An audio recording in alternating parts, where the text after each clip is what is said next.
ஒரு 3 ப்ரியாரிட்டியான விஷயம், this is the right time நீங்கள் வந்து கவுன்சிலர்ஸை பார்க்கணும், உங்களால் டிசிஷன் எடுக்க முடியலன்னா அப்படின்னா 3 ப்ரியாரிட்டி விஷயமா என்ன சொல்லுவீங்க? இப்போது ப்ரொஃபஷனில் பர்சனல் லைஃப்பில் 2 வச்சுக்குவோம். இப்போதைக்கு நான் ஃபினான்ஸும் சேர்ப்பேன், அதுக்கு வரேன். அப்புறம் ப்ரொஃபஷனில் பர்சனல் லைஃப்பில் ஸ்ட்ரக்குன்னு ஒரு இடம் வரும்.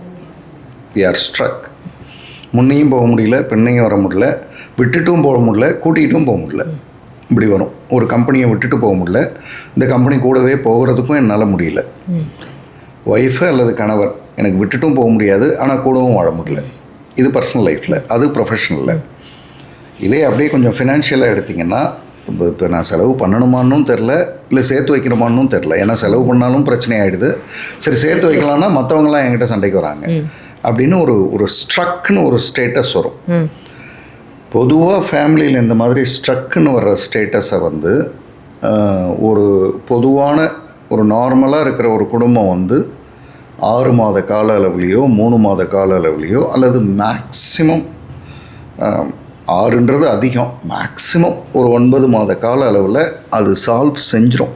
அதுவாகவே அதை தீர்த்து சரியா எங்கேயோ ஏதோ பேசி அவங்களுக்குள்ளே சண்டை போட்டு 4 நாள் பேசாமல் இருந்து 1 மாதம் பேசாமல் இருந்து அப்புறம் பேசி அதெல்லாம் நடந்து சரியாயிடும். ஸோ ஸ்ட்ரக் கரெக்டட், ஸ்ட்ரக் ஆச்சு ஆனால் கரெக்ட் பண்ணிட்டோம். அது ஒரு பகுதி. இவங்க எந்த சூழல்லையும் கவுன்சிலிங்கிற இடத்துக்கு வர வேண்டியதில்லை. ஆனால் ஸ்ட்ரக் சரி செய்ய முடியல. கொடுமை என்னென்னா, இருக்கிற உறவு டிட்டோரியேட் ஆகிட்டுருக்கு, கீழே போயிட்டுருக்கு. நாளுக்கு நாள் வந்து ஒன்று எனக்கு ப்ரெஷர் அதிகமாகிட்டுருக்கு, இல்லை அவருக்கு ப்ரெஷர் அதிகமாகுது, இல்லை இங்கே 2 பேருக்குமே அப்படி ஆகிடுது. ஒர்க் எடுத்திங்கன்னா நாளுக்கு நாள் இந்த கம்பெனி மேலே எனக்கு எதிர்ப்பு தான் வருது. இன்ஃபேக்ட் நான் வந்து கம்பெனி மேலே கேஸ் போடலான்ற லெவலுக்குலாம் இப்போ யோசிக்க ஆரம்பிச்சிட்டேன். அப்படின்ற அந்த பார்வையோ, அல்லது நாளுக்கு நாள் நான் வந்து ஒன்று ரொம்ப கஞ்சத்தனமாக மாறிட்டுருக்கேன் ஃபினான்ஸில், அல்லது ரொம்ப லேவிஷாக செலவு பண்ணிகிட்ருக்கேன். தங்கச்சி தானே, அக்கா தானே அப்படின்னு இஷ்டத்துக்கு செலவு பண்ணுறேன். இந்த இடங்கள்லாம் நம்ம அவுட் ஆஃப் கண்ட்ரோலுக்கு போகிறோம். ஸ்ட்ரக் தீர்வு இல்லை.